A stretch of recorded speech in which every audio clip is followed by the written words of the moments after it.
Imagine a kingdom lost to the jungle, a place where stone gods stare out from tangled vines. This was the mighty Angkor Empire. For over 600 years, it was the superstar of Southeast Asia. Its heart was in modern-day Cambodia. The Khmer people, its builders, were masters of water, art, and faith. They built cities so vast they could be seen from space. This empire controlled huge territories, from Vietnam to Myanmar. Its wealth came from rice and trade. Its story is one of incredible ambition, divine kings, and a mystery that has puzzled explorers for centuries. How did such a powerful kingdom rise? And how did it simply vanish? Our story begins with a truly remarkable man. His name was Jayavarman II. He arrived in Cambodia around the year 800. The land was fractured, a patchwork of small bickering states. Jayavarman had a grand vision. He saw a single, unified Khmer nation. He wasn't just another local lord. He had spent time in the court of a powerful kingdom in Java. He learned how to be a king there. He knew he needed something special to unite his people. He needed to be more than a man. He needed to be a god. So, Jayavarman II did something audacious. He held a sacred ceremony on Mount Kulen, a holy mountain. Here he declared himself the Devaraja. This means God King. It was a brilliant political move. He was no longer just a king chosen by men. He was now a universal monarch, a divine ruler whose power came directly from the Hindu god Shiva. Centuries passed. The empire grew stronger and richer. Then came a king with a vision grander than any before him. His name was Suryavarman II. In the early 12th century, he decided to build the ultimate statement of power and faith. He would build Angkor Wat. This wasn't just a temple, it was a masterpiece. It was a stone replica of the Hindu cosmos, with Mount Meru, the home of the gods, at its center. Its 5 towers reach for the sky like lotus buds. Its walls are covered in miles of breathtaking carvings. They tell epic stories of gods, demons, and battles. It took an estimated 300,000 workers and 35 years to complete. It is a perfect fusion of spiritual devotion and architectural genius. But the building boom didn't stop there. A later king, the great Jayavarman VII, had his own incredible plans. He was a devout Buddhist. After a devastating invasion by the rival Champa kingdom, he retook the capital and decided to rebuild it on an even grander scale. He created Angkor Thom, which means Great City. This was a walled city covering 9 square kilometers. It was a bustling metropolis, home to perhaps 1 million people. It was protected by a huge moat and towering walls. At its very heart, Jayavarman VII built the Bayon Temple. This is one of the most mysterious and magical places on Earth. It is a stone forest of towers, each with 4 giant serene faces. These faces are incredible. Who are they? Some scholars believe they are the face of the Bodhisattva of compassion, Avalokiteshvara. Others think they are the face of Jayavarman VII himself, watching over his people in every direction. But even the mightiest empires cannot last forever. After the death of Jayavarman VII, the great builder, a slow decline began. The sheer scale of his projects had been immensely costly. Building Angkor Thom, the Bayon, and hundreds of other temples and hospitals had stretched the empire's resources to their limit. It took a huge amount of money, food, and manpower to maintain these vast stone cities. The kings who followed him were not as strong or as visionary. The central power that had held the empire together began to weaken. The divine authority of the God King started to fade, and with it, the unity of the Khmer people. There were also changes happening inside the empire. A new religion was taking hold. Theravada Buddhism began to spread from Sri Lanka. It was a simpler, more personal faith than the complex state-sponsored Hinduism and Mahayana Buddhism of the God Kings.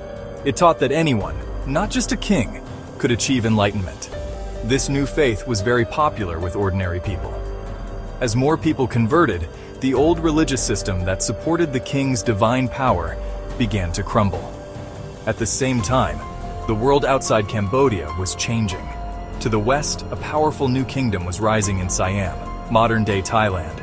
The Siamese kingdom of Ayutthaya was ambitious and aggressive. They saw the weakening Angkor Empire as a prize to be taken. They launched a series of devastating invasions, beginning in the 14th century. They sacked the magnificent capital of Angkor. carrying away treasures and, more importantly, thousands of skilled artisans, dancers, and scholars. This was a catastrophic brain drain. Each attack left the Khmer Empire weaker and poorer. The final blow may have come from nature itself.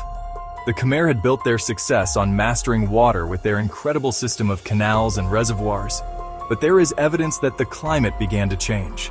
A series of prolonged droughts, followed by intense monsoons, may have damaged this delicate water network beyond repair. Attacked from without and crumbling from within, the great Angkor Empire was finally abandoned to the jungle in the 15th century. For 400 years, Angkor was largely forgotten by the outside world. The jungle wrapped its green arms around the stone temples. Monkeys and tigers roamed the silent courtyards, where kings once held court. The Khmer people moved their capital south, away from the vulnerable border with Siam. The memory of the great empire lived on in legends, but its physical reality was lost. Then, in the mid-19th century, a new power arrived in Southeast Asia, the French. They were building a colonial empire, hungry for resources, influence, and prestige. They saw Cambodia as a strategic buffer between their colonies in Vietnam and British-controlled Siam. The French didn't conquer Cambodia with a great army. They arrived at a time when Cambodia was at its weakest. It was squeezed between its two powerful neighbors, Siam and Vietnam, who were slowly carving it up. The Cambodian king, Norodom, was desperate. In 1863, he agreed to sign a treaty making Cambodia a protectorate of France.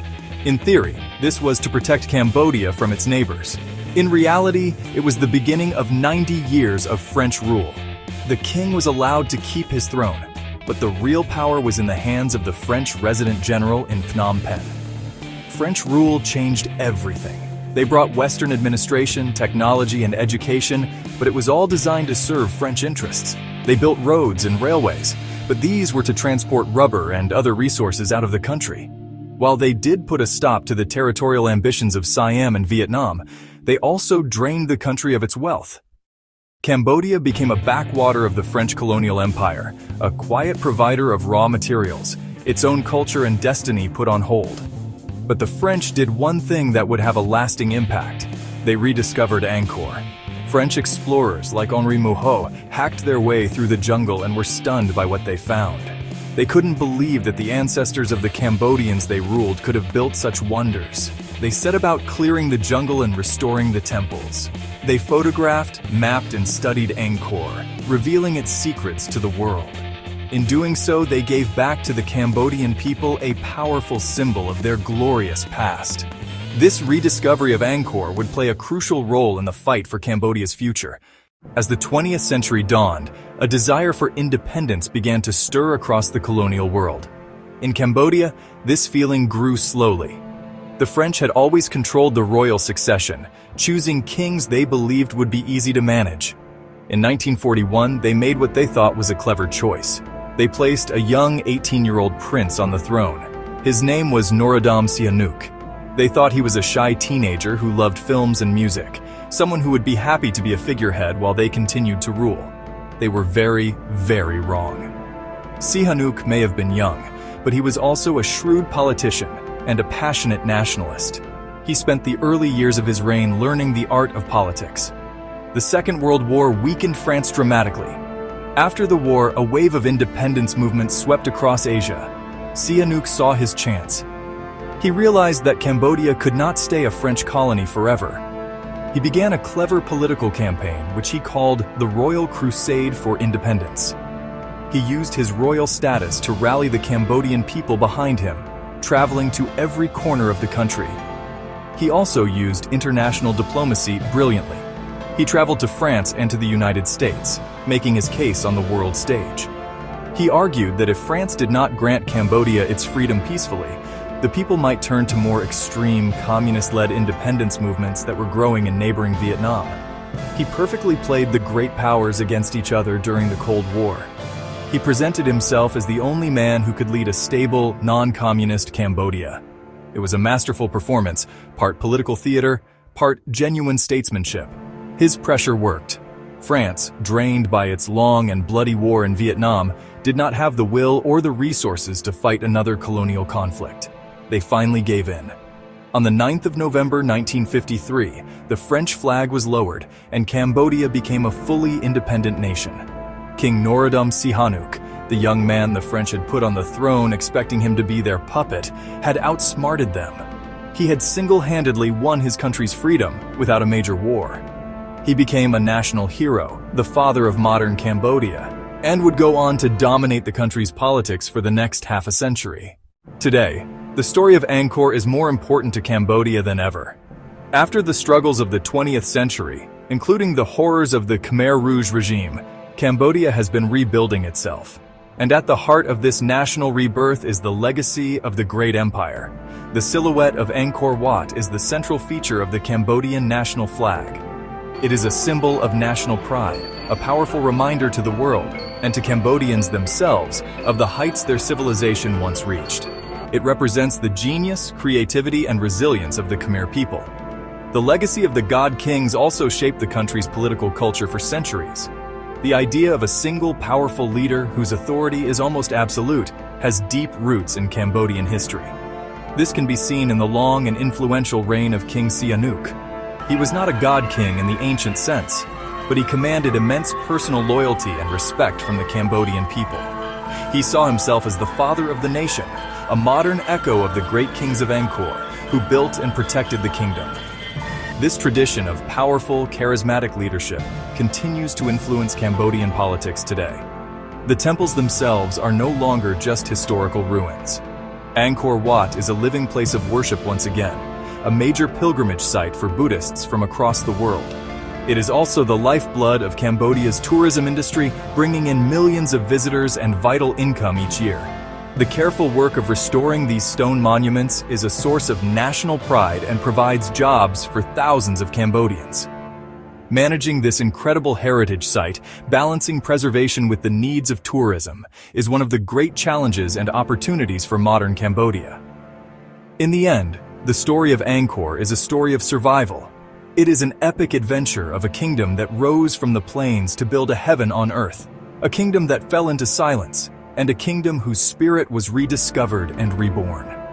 The serene stone faces of the Bayon have watched over the jungle for centuries. They have seen empires rise and fall, war and peace, despair and hope. They remain today as a timeless symbol of Cambodia's enduring identity. They are a promise that even after the darkest of times, a nation can look to its glorious past to build a brighter future.